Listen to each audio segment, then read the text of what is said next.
치솟은 주택 가격에 내 집 마련 많이 걱정되시죠? 내 집 마련을 위한 무주택자가 반드시 알아야 할 세 가지 지금 공개하겠습니다.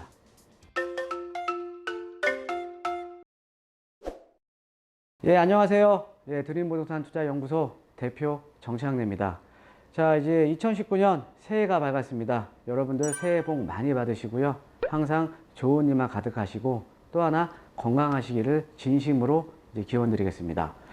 자, 오늘 제가 이제 준비해드리는 강의는요, 최근에 제가 이제 상담을 이제 하다 보니까 이 무주택자 분들이 좀 많이 오세요. 예, 그래서 일단은 지금 이제 아파트 가격이나 이제 주택 가격이 많이 상승을 했잖아요. 그러다 보니까 이 내 집 마련에 대한 타이밍이라던가 아니면 어떤 식으로 내 집 마련을 해야 되는지 그런 상담들이 좀 상당히 많습니다. 그래서 오늘 제가 좀 준비해드린 이제 주제는요, 이제 우리 이제 시청자분들한테 실질적으로 좀 도움이 될 만한 걸로 제가 이제 주제를 정했는데, 내 집 마련을 위한 이제 세 가지 이제 조언입니다. 세 가지 조언인데, 자, 좀 한 가지 한 가지 한번 찾아볼게요. 자, 지금 특히나 이제 좀 무주택자 분들이라던가 아니면 이제 그 아무래도 이제 그 여유 자금에 있어서 여유 자금이 좀 적은 좀 서민분들도, 여유 자금이 적으신 분들도 좀 제 이 강의를 좀 시청을 하시면 좀 실질적인 좀 도움이 될 것 같습니다. 그래서 제가 이제 준비를 해봤는데 딱 세 가지만 제가 좀 압축을 해서 좀 준비를 해봤어요. 예, 한번 본격적으로 한번 시작을 해보도록 하겠습니다. 예. 자, 보시면 자, 이런 거죠. 이 내 집 마련을 위한 첫 번째 이제 조언인데요. 첫 번째, 예, 분양시장 적극적으로 공략하라. 예. 자, 분양시장을 적극적으로 공략해야 되고, 이제 대상지는 이제 도심권을 좀 공략을 하시면 좋을 것 같아요. 자, 이 공략을 하는 이유는, 자, 내가 차익이 생길 수가 있으니까 제가 이렇게 말씀을 드리겠죠. 그렇죠? 예. 자, 차익이 지금 생길 수밖에 없는 상황입니다. 지금 분양시장 자체가요. 그 이유를 한번 설명을 해드리면, 자, 이런 거죠. 자, 지금 우리가 이 분양보증 심사라는 게 있거든요. 이 분양보증 심사가 뭐냐면, 여러분들 좀 이렇게 아시면 될 것 같아요. 어떤 이제 건설사라든가 아니면 시행사가 아파트를 분양을 하게 되면 그거에 대해서 분양 보증을 받아야 됩니다. 근데 이 분양 보증을 해주는 데가 이 허그라는 공기업이에요. 공기업. 거기서 분양 보증을 받아야지 분양이 시작이 되는 건데, 이 분양 보증을 못 받으면 분양 자체를 못 하는 거예요. 자, 그런데 이 분양 보증을 통해서, 이 분양 보증 심사를 통해서 어떻게 보면 간접적으로 지금 분양가에 대해서 지금 통제를 한다라는 거죠. 통제. 예, 통제를 하는 겁니다. 그러니까 우리가 이 서울 같은 지역들 있잖아요. 이게 고분양가 관리 지역이거든요. 서울 같은 지역이. 이런 지역들은 작년 시세의 110%를 넘어가면 안 돼요. 분양가가. 자, 그러니까는 작년 시세의 분양가가 110%가 넘어가면 안 되니까 당연히 지금 작년 가격보다 어때요? 작년 가격에 맞춰야 되는 거니까 가격이 분양가 자체가 낮을 수밖에 없는 거죠. 자, 그러면은 이 분양을 받으실 지금 이 분양 시장에 지금 청약을 하시는 분들 중에 당첨되신 분들은 어찌됐든 시세보다 싸게 내가 내 집 마련이 가능하다라는 거죠. 자, 그래서 최근에 여러분들 그 신문 보시면 뭐 최근에 이제 강남권에서 분양이 됐었던 뭐 서초 우성 1차 이제 재건축이죠. 레미안 리더스원 이런 데도 지금 청약 경쟁률이 상당히 높게 나왔죠. 왜 그러냐면 거기에 지금 30평대 분양가가 제가 정확하게는 기억이 안 나는데 약 한 30평대 기준으로 17억대였어요. 자, 그런데 주변의 시세가 주변에 우성 2차라든가 우성 1차가 지금 재건축이 벌써 됐거든요. 그런 것들의 아파트 가격이 30평대가 20억이었습니다. 그 당시에. 자, 그러니까는 당첨만 되면 일단은 3억 정도의 시세 차익은 가져가는 거잖아요. 그렇죠? 자, 그러니까는 무주택자들 입장에서도 특히나 좀 가점이 되시는 분들이 있죠. 예, 가점이 되시는 분들. 예, 가점이 되시는 분들이나 아니면은 조건이 좀 되시는 분들은 분양시장은, 이 도심권에서는 분양시장을 적극적으로 공략을 하셔야 돼요. 예, 그래서 특히나 이제 간접적으로 지금 분양가 상한제가 적용이 되고 있는 거기 때문에 분양보증 심사를 통해서. 자, 그렇기 때문에 시세 차익이 가능하니까, 예, 시세 차익이 가능하니까 당연히 이쪽에 좀 관심을 가지셔야 된다라는 거죠. 예. 자, 그 다음에 이제 두 번째로 보면, 자, 지금 현재 우리가 항상 규제에 속하는 지역들은 규제 때문에 가격이 내려가는 거고요. 그 다음에 규제에서 비껴나 있는 지역들은 규제에서 비껴나기 때문에 상대적으로 반사이익을 받을 가능성이 있겠죠. 그렇죠? 예. 이거는 뭐 사실 여러분께서 그동안 이번에 시장을 경험을 해보셨으면 이런 거죠. 자, 최근에 우리가 그동안 좀 이 수요자들이 좀 선호하지 않은 지역이었던 좀 비선호 지역이었던, 어떻게 보면 소외 지역이었던 인천이라던가 부평 일대 아니면 신도시, 뭐 중동 신도시 일대 같은 경우가 최근에 좀 가격이 많이 올랐거든요. 9.13 대책 이후에도. 근데 오른 이유가 뭐예요? 예, 오른 이유가 아무래도 서울 도심의 아파트 같은 경우에는 대출에 대한 규제가 들어가니까 대출이라는 레버리지를 이용해서 주택을 매입하기가 수요자 입장에서는 많이 힘듭니다. 왜? 대출 규제가 들어갔으니까는 대출이 그만큼 안 나오는 거잖아요. 그럼 대출이 잘 나오는 지역으로 지금 수요자들이 외곽으로 많이 이동을 했던 거죠. 그래서 그런 지역 중에 비교적 서울 도심 접근성이 좋았던 인천이라던가 부평이라던가 이런 지역들의 가격이 올랐던 거거든요. 자, 그런데 그러면 자, 이런 거죠. 우리가 이 신규 아파트도요, 여러분 좀 알고 가셔야 돼요. 예, 알고 가셔야 됩니다. 예, 알아야 기회가 오면 잡을 수 있는 거예요. 알아야. 예. 자, 신규 아파트도 같은 경우는 대출 규제가 들어가거든요. 어떻게 들어가냐면 9억 이상의 아파트, 분양가 9억 이상의 아파트는요, 대출이 안 나와요. 중도금 대출이. 예. 자, 중도금 대출이 안 나온다라는 얘기는 어떤 얘기예요? 계약금부터 중도금까지 그 많은 돈을 내가 현금으로 다 보유를 하고 있어야 되는 겁니다. 현금으로. 그렇죠? 그러니까 일반적으로 우리가 무주택자들이나 아니면 서민들 입장에서는 그 많은 현금을 보유하신 분들이 적겠죠. 그죠? 자, 그러면 반대로 9억 이하의 아파트, 9억 이하의 아파트는 어때요? 중도금 대출. 나와요, 안 나와요? 나옵니다. 중도금 대출. 예, 그러면은 중도금 대출이 나오는 지역으로 사실은 수요자들이 계속 지금 관심을 갖고 있는 거예요. 수요자들이. 왜? 중도금 대출이 나오니까는 내 집 마련을 하려면 중도금 대출이 나오니까 나는 계약금 정도만 내가 현금을 갖고 있으면 되잖아요. 그렇죠? 그래서 우리가 지금 이런 지역들, 9억 이하의 아파트가 나오는 지역들, 신규 아파트가 나오고 있는 지역들이 지금 2019년도에도 상당히 강세를 띨 겁니다. 그런 지역이 어디예요? 어디라고 생각하세요? 예, 그런 지역이. 그런 지역이 강북의 재개발이나 뉴타운 지역들입니다. 상대적으로. 그렇죠? 자, 어찌됐든 우리가 이 무주택자들 입장에서, 서민들 입장에서는 강남이라던가 아니면 중강남권 같은 데는 어차피 들어가기가 어렵잖아요. 그럼 이거 얘는 이제 그들만의 리그예요. 그들만의 리그인데 내가 지금 무주택자 입장에서는 그렇다고 포기하시면 안 된다라는 거죠. 그럼 최소한 시장에 대한 흐름을 아셔야 된다라는 거죠. 지금 시장에 대한 흐름은 9억 이하의 아파트가 나오는, 그래서 중도금 대출이 가능한 이런 지역에 수요자들의 관심도가 상당히 지금 높아져 있다는 겁니다. 그럼 관심도가 높아져 있다는 것은 수요자들의 어떻게 보면 이런 데 청약 경쟁력 이런 것도 상당히 높게 나올 거 아니에요. 그렇죠? 예, 그러니까 여러분들 재개발이라던가 뉴타운 지역들에서 일반 분양 나오는 것들을 주의 깊게 관심 있게 보셔야 돼요. 이해되시죠? 예. 어려운 내용 아닙니다. 예. 알고 보면 상당히 쉬워요. 제가 이렇게 뭐 적어놨는데 뭐 분양보증 심사고 뭐 이거는 뭐 분양 간접적인 분양가 상한제다. 근데 알고 보면 아무런 내용도 아니에요. 상당히 쉬운 내용이에요. 상당히 쉬운 내용이니까 좀 지금 조금만 한 10분, 20분 정도만 주의 깊게 관심 가지시면 어느 정도 내 집 마련을 하기 위해서 어느 정도 내가 알고 있어야 되는 거 아닙니까? 아는 게 힘입니다. 아는 게 힘이에요. 예. 자, 그 다음에 그리고 한번 볼게요. 자, 그 다음에 특히나 무주택자 같은 경우에는 저번에 제가 한번 알려드렸는데 다시 한번 알려드릴게요. 이 무주택자 같은 경우에 이 청약제도가 지금 12월 달에 개편됐어요. 저번 달에. 그러니까 2018년 12월 달에 이 청약제도가 개편이 되면서 무주택자에 대한 지위가 강화됐습니다. 그러니까 어떤 내용이냐면 그 전에는 무주택자의 범위에 포함되는 사람들이 어떤 사람이었냐면 이런 사람들이었어요. 만약에 내가 입주권을 가지고 있다. 조합원 입주권. 자, 근데 입주권은 어떻게 보면 지금 권리 상태인 거잖아요. 권리 상태. 그죠?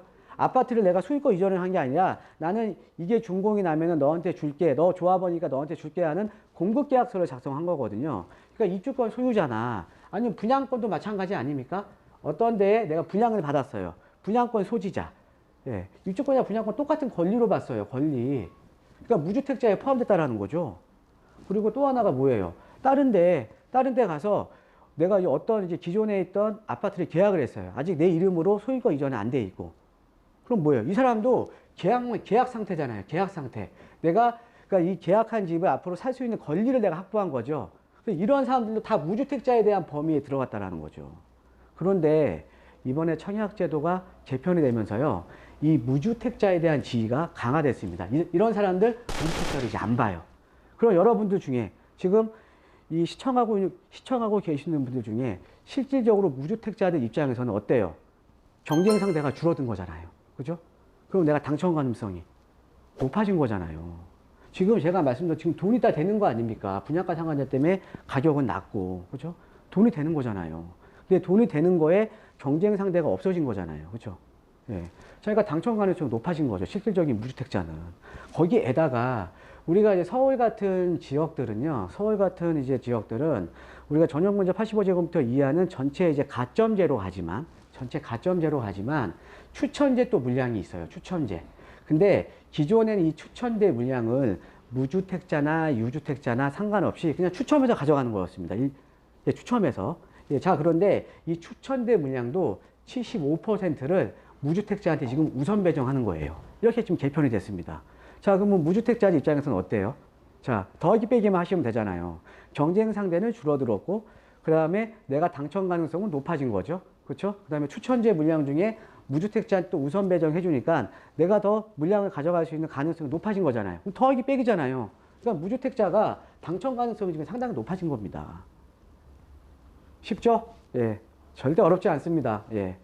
자, 그래서 여러분들 2019년도에는 특히 도심권 같은 지역은 뉴타운이나 재개발 지역, 이런 지역의 분양시장을 적극적으로 보셔야 됩니다. 예. 어떻게 보면 여러분들한테 마지막 기회가 될 수도 있는 시기예요. 여러분들한테. 그러니까 꼭 명심하시고요.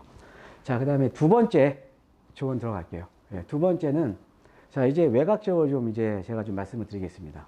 자, 무주택자, 그 다음에 서민들을 위한, 여기 제가 좀 억양 자체가 아주 좋은 건 아닌데 좀 이제 여유가 좀 적으신 분들, 여유 자금이 적으신 분들도 포기하지 말라는 뜻이에요. 여유가 적으신 분들을 위한 마지막 열차, 3기 신도시입니다. 3기 신도시. 얘는 외곽 지역이죠. 서울 외곽 지역. 자, 이렇게 보시면 될 것 같아요. 자, 우리가 신도시라는 개념은요, 자, 선 계획을 하고 후 개발을 하는 겁니다. 자, 그러니까 선 계획을 하고 후 개발을 한다. 그러니까 어떤 신도시가 만들어지면 여기는 상업지역이야. 그 다음에 여기는 주거지역이야. 그 다음에 여기는 학교야. 그 다음에 이쪽은 여기 생길 거야. 이렇게 선 계획을 하는 거예요. 자, 그러면 선 계획을 하고 그 다음에 후 개발을 하기 때문에 여러분들 우리가 1기 신도시나 2기 신도시, 지금 이제 많이 노후도가 진행이 되고 있는 1기 신도시 가셔도 주거 환경은 상당히 쾌적하죠. 왜? 먼저 계획을 하고 개발을 한 거잖아요. 그래서 우리가 신도시 같은 경우에는 주거 환경이 상당히 쾌적합니다. 주거 환경은 개런티가 돼 있는 거예요. 자, 그런데 이 신도시는 근데 어디에 지어져요? 외곽에 지어져요. 서울 외곽에. 자, 제가 항상 강조해 드리는 건 뭡니까? 주택가격 결정 요인 중에 가장 중요한 거.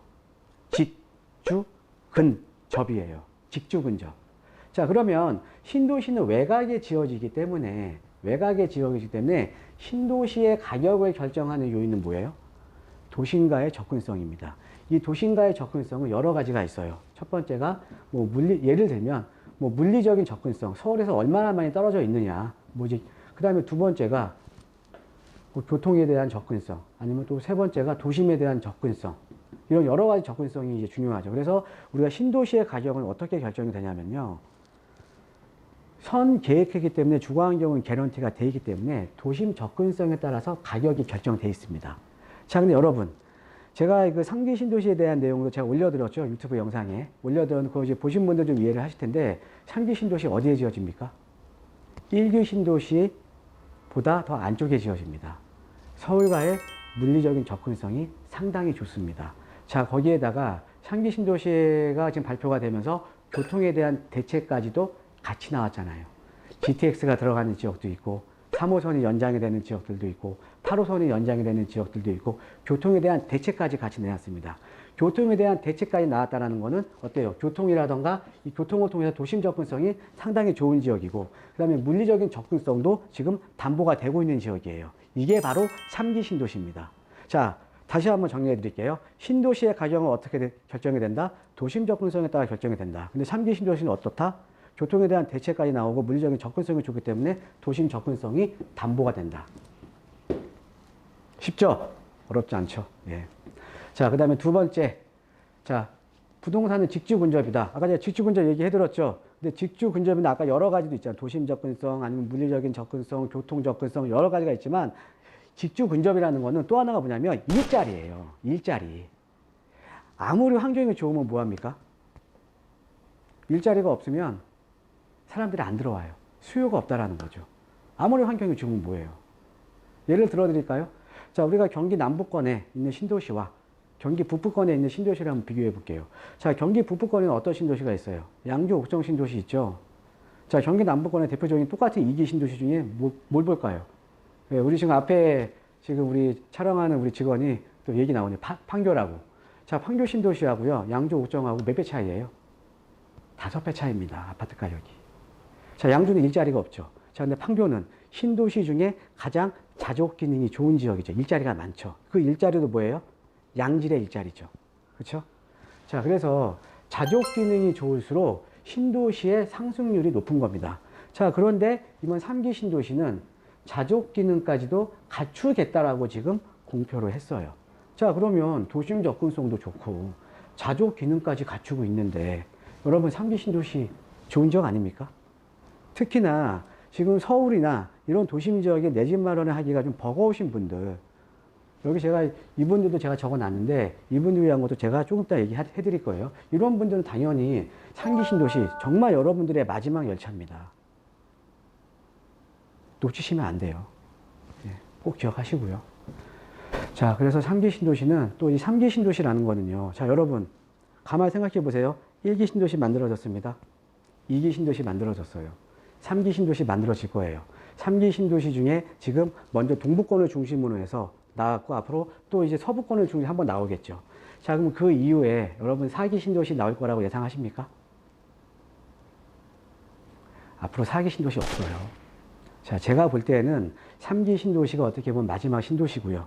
그 다음에 3기 신도시가 공급이 된 이후에는 어떤 식으로 개발이 되냐면 1기 신도시의 재생 사업이 본격적으로 이루어지는 겁니다. 여러분들 마지막 기회입니다. 신도시에서 살 수 있는 마지막 기회예요. 자, 그래서 자, 마지막 신도시 희소성. 자, 주택은 주택뿐만 아닙니다. 부동산 모든 투자 제한은 희소해야 가격이 오르는 겁니다. 놓치실 겁니까? 네, 놓치지 마세요. 네. 자, 그리고 제가 아까 좀 여유가 적으신 분들 제가 말씀드렸잖아요. 그죠? 여유가 적으신 분들 말씀드렸는데, 자, 한번 이거를 한번 보시면 될 것 같아요. 요거는 제가 다른 데서 한번 가져온 건데, 여러분들이 좀 가져온 건데요. 자, 우리가 지금 요거를 한번 보면요. 조금, 자, 이쪽을 한번 볼게요. 자, 요거를 한번 보면, 1기 신도시는 1988년도에 계획을 발표했던 거고, 2기 신도시는 2005년도에 이제 계획을 발표했던 거고, 3기 신도시가 언제 발표됐어요? 9월 21일 날 제2차 수도권 주택공급 확대 방안에 발표가 된 거고, 12월 말에 발표가 됐잖아요. 그죠? 그래서 그 중에 일부가 지금 발표가 된 겁니다. 자, 근데 이게 중요한 게 아니에요. 제가 지금 말씀드린 내용이. 자, 어떤 게 중요한 거냐면, 자, 지금 여기에 1기 신도시의 분당하고요, 판교하고 한번 비교를 해보세요. 분당권은 대부분이 분양 물량이었습니다. 분양 물량. 1기 신도시 대부분이 분양 물량이에요. 임대 물량 적죠? 그쵸? 자, 전체적으로 100% 중에 95.2%가 그냥 분양 물량이고, 일반 그냥 어떻게 보면 실수요자들 위한 임대 물량이 적었어요. 자, 근데 판교하고 한번 비교해보죠. 판교 56%가 분양 물량이고, 임대 물량이 대폭 늘어났습니다. 자, 이걸로 미루어서 우리가 짐작을 해보면 어때요? 3기 신도시 임대 물량 높을까요? 낮을까요? 제가 볼 때는 2기 신도시보다 더 높다라는 거죠. 자, 그러면 아까 제가 말씀드렸듯이 여유가 없으신 분들 있잖아요. 그죠? 내가 좀 내 집만을 하기도 힘들고 좀 소득이 좀 낮고 이러신 분들 절대 포기하지 마시라니까요. 자, 이런 데서 3기 신도시 임대 물량 엄청나게 나올 겁니다. 그럼 좋은 지역에 임대 아파트라도 내가 얻을 수 있는 임대 아파트라도 해야 되는 이런 노력을 하셔야 된다라는 거죠. 물량이 지금 나올까 1기 신도시보다 2기 신도시 임대 물량이 많고요. 2기 신도시가 당연히 3기 신도시 임대 물량이 많을 거 아닙니까? 지금의 현 정부의 정책 노선으로 봤을 때는 임대 물량이 당연히 늘어날 수밖에 없어요. 자, 그래서 당연히 여러분들 3기 신도시 임대 물량이 많기 때문에 지금 비교적 여유 자금이 적으신 서민들도 여기에 관심을 가지셔야 된다라는 거죠. 자, 그래서 3기 신도시 내용 여기까지 해드리고요. 자, 마지막 세 번째 조언으로 한번 가겠습니다. 자, 마지막 세 번째 조언으로 가면 아파트 비싸죠? 부담되시죠? 아파트 가격 많이 올랐습니다. 나는 근데 여유 자금이 안 돼요. 자, 아파트 안 되면 포기하실 건가요? 내 집 마련 영영 안 하실 거예요? 빌라라도 매입하세요. 도심권에 빌라 꼭 매입하세요. 여러분들 제가 유튜브 강의 중에 이런 강의를 한번 올렸습니다. 관심 지금 안 들으셨던 분들은 그 강의를 한번 들어보세요. 자, 아파트만이 전부는 아니다. 다른 아파트가 오른 게 아니라 다른 다가구 주택이나 빌라들도 가격이 많이 올랐습니다. 그에 대한 원인을 제가 분석을 해서 유튜브에 올려놓은 게 있어요. 제 동영상 강의에. 그걸 한번 참고를 하시면 될 것 같아요. 자, 안 되면 빌라라도 매입하세요. 아니, 내가 매입해서 내 거주 목적 충족하고요. 자, 여러분, 가격 올라주면 투자 목적 충족하면 된 거 아닙니까? 그죠? 된 거잖아요. 예. 내 집 마련 영영 안 하실 거예요? 자, 그 이유를 한번 설명을 해드릴게요. 자, 아까 말씀드렸죠. 3기 신도시, 마지막 신도시입니다. 희소합니다. 빌라, 빌라도 희소합니다. 왜 희소해졌어요? 서울에서, 자, 여러분, 서울에서 재개발이나 재건축을 통해서 신규 아파트를 공급을 하죠.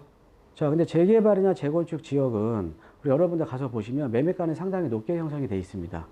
그런데 반대로 거기에 실질적으로 거주하고 계시는 세입자분들의 임대가는 상당히 낮아요. 왜? 노후됐으니까. 자, 예를 들어서 여러분 저기 우리가 잠실 쪽에 잠실중 5단지 가보시면 최근에 이제 34평형짜리 가격이 약간 좀 하락을 해서 17억대거든요. 자, 근데 34평형짜리가 잠실에 지금 수리 안 해놓은 것들은 3억이에요. 상당히 싸죠. 자, 매매가 대비 임대가 비율이 20%도 안 됩니다. 자, 그런데 이거 어떤 의미냐면 서울 도심에 지금 진행이 되고 있는 재개발 지역이나 재건축 지역이나 서민 주택들이 진행이 되면서 집중적으로 멸실이 되는 겁니다. 서민들이 거주하는 절대적인 수가 지금 급감을 하고 있는 거예요. 자, 서민들이 이렇게 거주를 해야 되는데 이 주택이, 그러니까 서민주택, 소형주택, 저가주택이 지금 절대적으로 지금 급감을 하고 있는데 그럼 어때요? 얘에 대한 대체재 가격이 올라야 되는 거 아닙니까? 대체재가 어떤 거예요? 빌라잖아요. 다세대 빌라. 그러니까 이런 것 때문에 전세가도 오르고 매매가도 지금 오르고 있다는 거죠. 여러분 생각을 바꾸세요. 빌라? 괜찮은 지역은 돈이 돼요. 예전에 여러분들 이렇게 생각하셨죠? 빌라? 그거 왜 사? 사는 순간 가격 떨어지는데. 시장에 나가보고 나서 그 얘기 하세요. 시장에 나가서 알아보시고 그 얘기 하세요. 강남권에 가서 아니면 도심권에 가서 한번 가격을 알아보시고 그 얘기를 하세요. 가격이 얼마나 올랐나. 시장을 알아야 내가 파악을 하죠. 오른 이유가 바로 원인 중에 여러 가지 원인이 있는데 서민주택들이 집중적으로 멸실되고 있고 지금 또 최근에 강북 지역의 재개발 속도가 상당히 빠르잖아요. 그러니까 점점 서민주택들이 멸실되는 거예요. 그러니까 당연히 그에 대한 대체재 가격이 오를 수밖에 없다라는 거죠. 자, 그리고 여러분, 자, 이런 거죠. 이런 서민주택이 멸실될 뿐만 아니라, 자, 우리가 이 빌라를 공급을 하려면 뭐가 필요해요? 땅이 필요하잖아요. 단독이나 다가구 주택 이런 것들. 그런데 이런 재개발이 이루어지면서 이런 단독 다가구 주택도 똑같이 멸실되는 거예요. 재료가 되는. 그러니까 공급은 더 부족한 거잖아요. 공급이 부족하니까 희소한 거죠. 그러니까 가격이 오르는 거죠. 자, 두 번째. 빌라는 어찌됐든, 자, 여기다 써놨잖아요. 아파트가 부담이 되니까 안 되니까는 빌라라도 매입하라. 그죠? 그럼 어떤 의미예요? 빌라는 아파트의 대체재라는 거죠. 자, 그러면 어떤 지역에 내가 매입을 해야 되냐, 이런 거죠. 아파트 가격이 높은 지역에 매입을 높은 지역이 가격이 더 많이 오르는 거예요. 빌라도. 이런 거죠. 어떤 지역은 아파트가 3억이에요. 근데 빌라가 2억이에요. 이런 지역은 여기 수요자가 들어왔다가도 돈만 모이면 당연히 아파트로 가겠죠. 그죠? 근데 어떤 지역은 빌라가 3억이에요. 근데 아파트 10억이네요. 여기에 거주하시는 분들은 공교롭게도 제가 희망을 없애는 건 아니고요. 여기에서 만약 거주하시는 분이 여기 일로 옮겨가기는 어렵죠.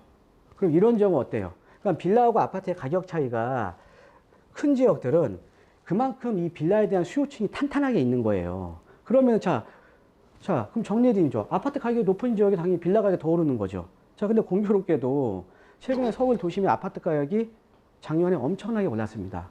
그러니까 우리가 재작년만 하더라도 30평형대 강북 지역에서 신규 아파트 30평형대 기준으로 해서 한 6, 7억이면 매입 가능한 지역도 상당히 많았거든요. 근데 그게 다 지금 11억대예요. 전체적으로 아파트 가격이 상승을 했죠. 자, 그러면 아파트가 상승했으니까 대체적인 빌라 가격 내려야 됩니까? 내려야 돼요? 모르겠죠? 예. 모릅니다. 자, 그 다음에 또 하나는 이왕이면 직주 근접이 좋은 지역에 매입을 해라. 직주 근접 어디? 역세권 지역이라던가 아니면 도심권 같은 일자리가 많은 지역에 매입을 해라. 왜? 그 이유를 한번 설명을 해드릴게요. 자, 아까 제가 주택가격을 결정하는 요인 중에 가장 중요한 게 직주 근접이라고 제가 말씀을 드렸어요. 그죠? 직주 근접이라고 말씀을 드렸는데, 자, 이 직주 근접에 대한 어떻게 보면 민감도를 한번 따져볼게요. 민감도는요, 얘는 수요자들의 소득 수준에 따라서 민감도가 틀려집니다. 민감도가. 자, 이런 거죠. 과연 여러분들은 상식적으로 생각을 하시면 될 것 같아요. 상대적으로 소득 수준이 좀 높은 계층들이 직주 근접이 좋아서 아주 번잡한 지역 좋아할까요? 안 좋아합니다. 직주 근접이 좋고 번잡한 지역보다는 인문적인 환경이나 뭐 학군이나 상권, 이런 인문적인 환경이나 주거 환경이 좋은 지역을 더 선호해요.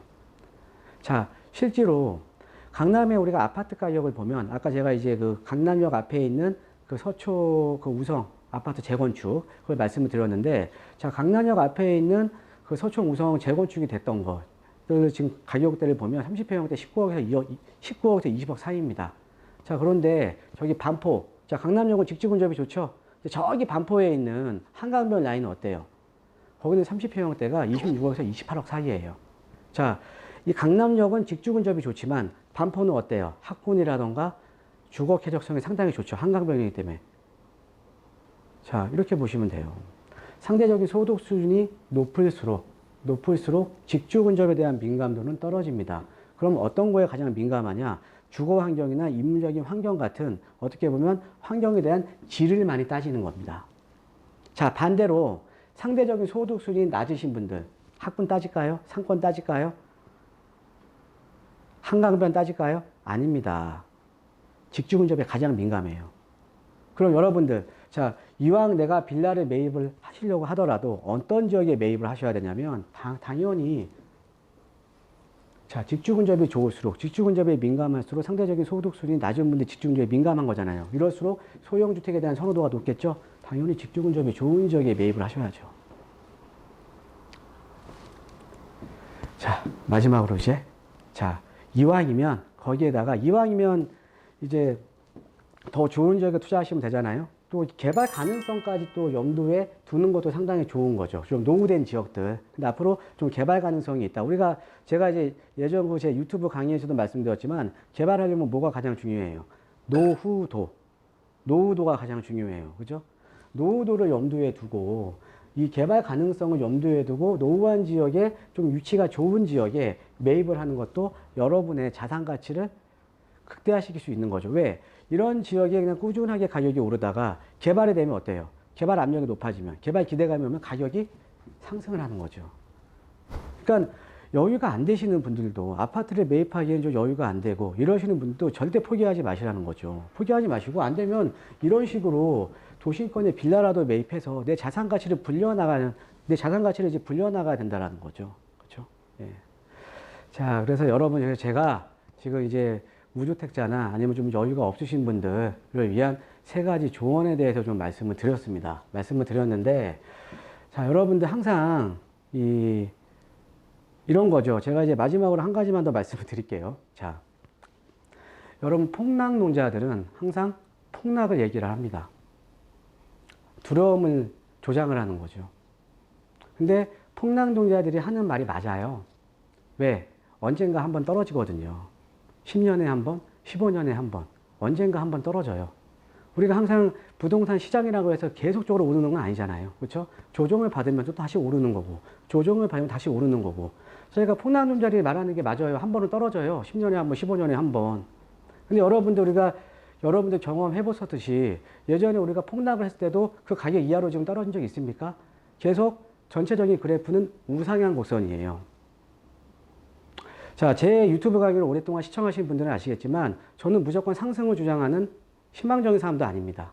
그렇다고 폭락을 주장하는 사람도 아니에요. 합리적인 팩트에 의해서 시장을 분석하는 사람이지 그런 사람들이 아닙니다. 자, 어떤 거냐면 이런 거죠. 이런 말씀 한번 드리고 싶어요. 자, 폭락론자들이 하는 말 맞습니다. 10년에 한 번, 15년에 한 번 떨어져요. 근데 여러분, 고장난 시계도 하루에 2번은 맞습니다. 폭락론자 말 믿으실 겁니까? 믿지 마세요. 여러분들이 스스로 판단하고 알아보고 판단하세요. 자, 그래서 오늘 강의 여기까지 해드리고요. 자, 오늘 강의 내용 좋으셨으면 구독하기 버튼 꾹 눌러주시고요. 그 다음에 좋아요 버튼도 꾹 눌러주시면 정말 감사하겠습니다. 고맙습니다.